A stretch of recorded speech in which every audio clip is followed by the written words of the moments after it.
अवधूत चिंतन श्री गुरुदेव दत्त श्री सद्गुरू स्वामी समर्थ. भक्त हो, आजच्या व्हिडिओमध्ये आपण तुम्हाला पडलेल्या सर्व प्रश्नांची उत्तरे पाहणार आहोत. त्याचबरोबर खूप सगळ्या ताई एकादशी व्रत करत आहेत आणि खूप सगळ्यांना एकच प्रश्न पडलेला आहे की एकादशी 6 तारखेला आहे की 7 तारखेला, आणि मग जर 7 तारखेला असेल तर मग 8 तारखेला आहे महाशिवरात्री. उपवास कसा करावा आणि उपवास कसा सोडावा.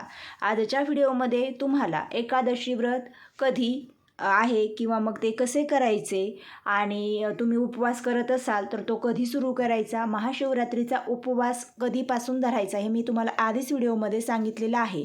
पण ज्यांना एकादशी आहे त्यांनी मग एकादशी आणि महाशिवरात्री हे उपवास करून हे उपवास कधी सोडायचे याचीसुद्धा तुम्हाला उत्तरे मिळणार आहेत.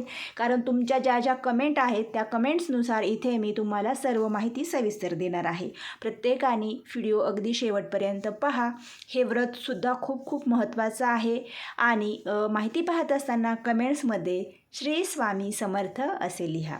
तर भक्त हो, आपला एक काल व्हिडिओ आला नाही तर त्याचं कारण असं की माघ महिना आहे आणि या माघ महिन्यामध्ये आपण जास्तीत जास्त शिवशंकराची पूजा करायला पाहिजे. आणि बघा, आपल्या कुठलंही मनात नसताना एखादं जर कार्य आपल्या हातून घडलं तर खरंच खूप आनंद होतो. असंच माझ्याकडून एक खूप मोठं कार्य घडलेलं आहे. त्याचबरोबर 12 ज्योतिर्लिंगपैकी एक असणारं त्र्यंबकेश्वर हे ज्योतिर्लिंग, तर या ठिकाणचं दर्शनसुद्धा झालं आणि मी एक पोस्ट टाकली होती. पण त्याबद्दल जे काही व्हिडिओ केलेले आहेत ते मी नाही शेअर केले, कारण तुमचे जे प्रश्न आहेत महाशिवरात्रीबद्दल त्याचबद्दल मी माहिती देते. जर तुम्हाला पाहायचं असेल तर नक्की कमेंट्स करा. मी नंतर एक छोटासा शॉर्ट व्लॉग टाकेल. तर भक्त हो, मराठी संस्कृतीत एकादशीला खूप महत्त्व आहे. एकादशीचा दिवस भगवान विष्णूंच्या पूजेसाठी समर्पित केला जातो. पुराणात माघ महिना अतिशय पुण्याचा मानला जातो. यामध्येच माघ कृष्ण पक्षात येणाऱ्या विजया स्मार्त एकादशीचं विशेष महत्त्व आहे. या दिवशी भगवान विष्णूंची लक्ष्मीसह पूजा केली जाते आणि विजया एकादशीचं व्रत खूप महत्त्वाचं मानलं जातं. ज्या व्यक्तींना व्रत हे भक्तिभावाने करायचं आहे किंवा ज्यांना व्रत करायचं नसेल, जे काही सेवा उपाय आहेत ते केले तरी चालतं. आणि जर तुम्ही भक्तिभावाने व्रत केलं, सेवा केल्या तर तुम्हाला खरंच खूप लवकर मोक्ष प्राप्त होतो. आणि जे काही तुमच्या मागे पितृदोष वगैरे लागलेला आहे तो सुद्धा या व्रताने आणि ह्या एकादशीच्या काही उपायाने नक्कीच तुमचा लवकर तो दूर होतो. तर आता आपल्याला ह्या व्रताची तिथी, शुभ मुहूर्त आणि पूजा कशी करावी तर तुम्हाला याबद्दल आता माहिती सांगते. प्रत्येक कॅलेंडरमध्ये बघा, तुमच्या घरातील 2 एकादशी तुम्हाला दाखवलेल्या आहेत.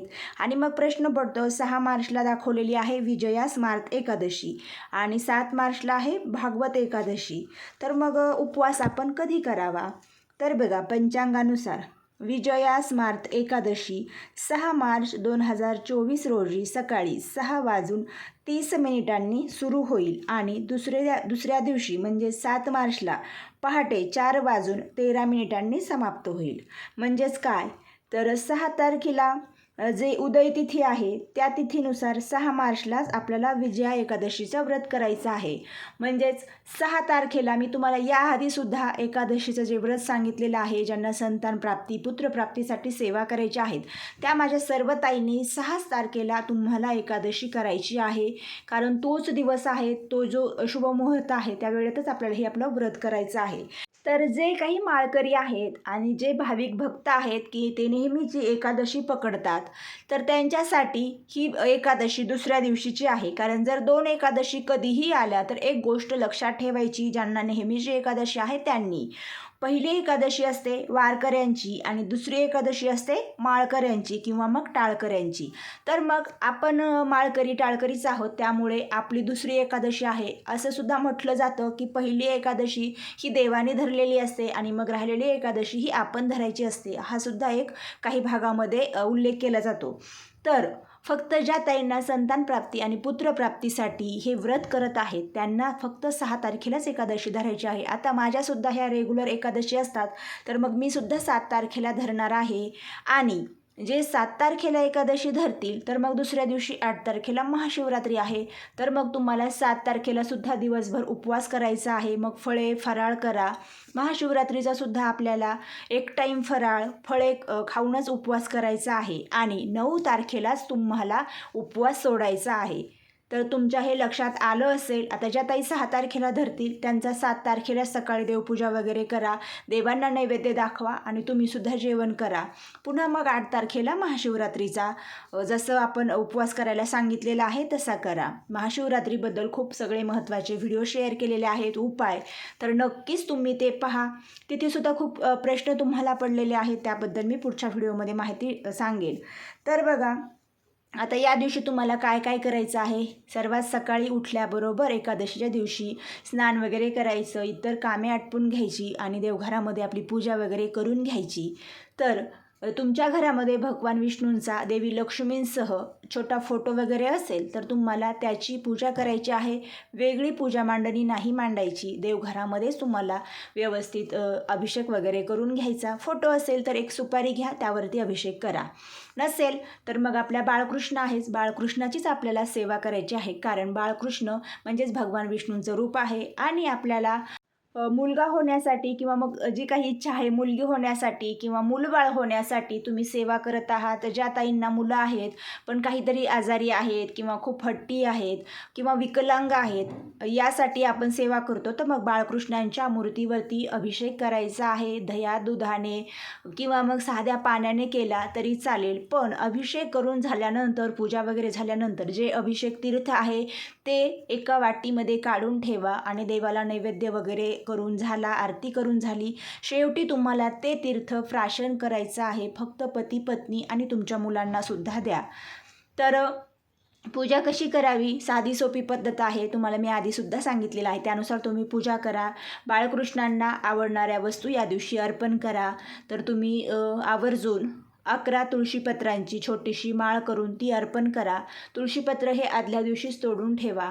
त्याचबरोबर बाळकृष्णांना आवडणारा लोण्याचा प्रसाद, त्याचबरोबर मिठाई तुम्ही आवर्जून करा. सुंठवडासुद्धा बाळकृष्णांना खूप आवडतो, तो सुद्धा तुम्ही या दिवशी नक्की करू शकता. याचा नैवेद्य दाखवा, आरती वगैरे करा आणि सकाळीच पूजा केल्याबरोबर संकल्प करा की देवा मी आज व्रत करत आहे. बघा, जरी तुम्ही पहिल्यांदाच हे तुमची इच्छा झाली व्रत करण्याचं तरी संकल्प करायचा असतो सकाळी की देवा आज मी एकादशीचं व्रत करत आहे. माझी ही अशी अशी इच्छा आहे, ही इच्छा लवकर पूर्ण करावी आणि मी हे व्रत खास तुमच्यासाठी करत आहे. असा संकल्प केला तर आपली इच्छा लवकर पूर्ण होते. तर उपवास ज्यांना शक्य नाही त्यांनी मग फक्त बाळकृष्णांची सेवा करा आणि आवर्जून बाळकृष्णांचा संतान गोपाल मंत्राचं सुद्धा जप करा या दिवशी. ज्या ताईंच्या घरामध्ये वंशवाढ होत नाही आहे किंवा एक मुलगी झाली पुन्हा प्रेग्नेन्सी राहत नाही, काहींच्या घरामध्ये मनोरुग्ण विकलांग मुले आहेत किंवा काहींच्या घरामध्ये पुत्रप्राप्तीच होत नाही. काल एक कमेंट अशी होती की ताई आमच्या घरामध्ये 13 मुली आहेत, म्हणजेच कदाचित त्यांच्या नंदेला, जावेला, त्यांना अशा मिळून सर्व 13 मुली आहेत, मुलगाच नाही आहे. तर मग बघा, असं जर असेल ना तर हा तुम्हाला पितृदोष आहे. यावरती खूप वेगवेगळे उपाय आहेत, पण तुम्हाला ते पूर्ण श्रद्धेने करायला पाहिजेत. जर तुम्ही पितृदोषावरील उपाय केले तर 100% तुमच्या घरात मुलगा होईल. ज्या घरात मूलबाळ नाही तिथे सुद्धा मुलगी मुलगा काहीतरी होईल. तर भक्त हो, उद्या आवर्जून तुम्हाला ओम नमो भगवते वासुदेवाय नमः या मंत्राचा 108 वेळा जप करायचा आहे. त्याचबरोबर संतान गोपाल मंत्रसुद्धा आपल्याला म्हणायचा आहे. तर संतान गोपाल मंत्रसुद्धा ऐका. देवकी सूत गोविंद वासुदेव जगतपते देहि मे तने कृष्ण त्वामह शरणागताः. हा मंत्र 16 वेळा म्हणा किंवा मग 108 वेळा म्हणा. आवर्जून उद्या या मंत्राचं तुम्हाला जप करायचं आहे. ज्या ताईंना मुलबाळ आहे त्यांनी सुद्धा केलं तर तुमच्या मुलांची प्रगती होईल. त्यांना नेहमीच मार्ग हा चांगला दिसेल. बऱ्याचदा लहान आहेत पण मोठे झाल्यानंतर कुठला मार्ग निवडतील माहीत नसतं. त्यामुळे आवर्जून भगवान विष्णूंची एकादशीला जास्तीत जास्त सेवा करा. आणि आपलं कुठलंच काम होत नाही, आपल्या मागे पितृदोष आहे, तर अशा ताईने म्हणजे घरातील कुठल्याही एका व्यक्तीने 700 श्लोकी श्रीमद भागवत हा जो ग्रंथ आहे याचं तुम्हाला एका बैठकीत एक पारायण करायचं आहे. म्हणजे तो एकाच वेळा संपूर्ण तुम्हाला वाचन करायचं आहे. हे वाचण्यासाठी तुम्हाला फक्त वेळ 1.5 तास लागतो. कितीही तुमचं स्लो वाचन असू द्या 1.5 तासामध्ये पोथी वाचन होते. आणि अजून तुम्हाला एक सांगण्याचा प्रयत्न करते की खूप जणांना प्रश्न पडलेला आहे, पितृदोष आहे, आम्ही कसं ओळखावं. मी यावरती डिटेल्स व्हिडिओ बनवेल, पण आज एवढंच सांगते, ज्या ज्या ताई माझे खूप दिवसांपासून व्हिडिओ पाहतायत, पुत्रप्राप्ती संतानप्राप्तीसाठी सेवा करत आहेत, आणि काही ताई ज्या आहेत त्या इतर आजार आहेत किंवा पती पत्नींचं जमत नाही, खूप वेगवेगळ्या कमेंट्स असतात. तर तुम्हाला एक सांगते, एकादशीच्या आधी 1 दिवस आणि एकादशीच्या दिवशी तुम्हाला वेगवेगळे त्रास जाणवतात का? त्याचबरोबर तुम्हाला स्वामींची सेवा करतोय आपण, पण एकादशीच्या दिवशी किंवा गुरुवारी तुमच्याकडून जास्तीची सेवा होत नाही. असे जर तुम्हाला काही वेगवेगळे प्रॉब्लेम्स असतील तर नक्की मला कमेंट्समध्ये सांगा. यावरती आपण लवकरच खूप महत्त्वाच्या माहितीसह व्हिडिओ शेअर करू. तर भक्त हो, आपण इथे प्रत्येक माहिती स्वामींच्या आज्ञेनुसार देतो, त्यामुळेच खूप जणांना लवकर अनुभव येत आहेत आणि तुम्हाला देखील लवकर अनुभव येईल. तुम्ही एकादशीचं व्रत नसेल शक्य तर मग जे काही सेवा आहेत ते करण्याचा प्रयत्न करा. मंत्र स्तोत्र हे करा. काहीच नाही शक्य तर रात्री झोपण्याआधी विष्णू सहस्रनाम स्तोत्राचं 1 वेळा पठण करा, किंवा मग विष्णू सहस्रनामावली तुम्ही पठण करा. या सेवा खूप चांगल्या आहेत. पितृदोष खूप लवकर कमी होतो. तर खूप जणांचे प्रश्न आहेत की आपण 3 फळांचा उपाय महाशिवरात्रीला करणार आहोत, आणि खूप जण कन्फ्यूज आहेत. तो व्हिडिओसुद्धा खूप जास्त व्हायरल झाला, नवनवीन भक्तांपर्यंत गेलेला आहे आणि त्यांना खूप वेगवेगळे प्रश्न पडलेले आहेत. तर तुम्हाला तिथे जो 3 फळांचा उपाय करायचा आहे, जे काही प्रश्न पडलेले आहेत ते पुढच्या व्हिडिओमध्ये मी नक्की सांगेल, म्हणजे तुमचे सर्व प्रश्न दूर होतील. तर स्वामींच्या आज्ञेनुसार आज छोटीशी माहिती शेअर केली. तुम्हाला कशी वाटली? आवडली असेल तर नक्कीच व्हिडिओला लाईक करा. हा व्हिडिओ पुढे जास्तीत जास्त शेअर करा. जे नवीन आहेत त्यांनी चॅनलला सबस्क्राईब करून शेजारील बेल आयकॉन प्रेस करा, म्हणजेच तुम्हाला या चॅनलवरील नवनवीन स्वामी संदेश ऐकायला आणि पाहायला मिळतील. आजची सेवा स्वामी आईचरणी आणि भगवान श्री हरींचरणी अर्पण करूया. श्री स्वामी समर्थ. श्री विष्णवे नमः.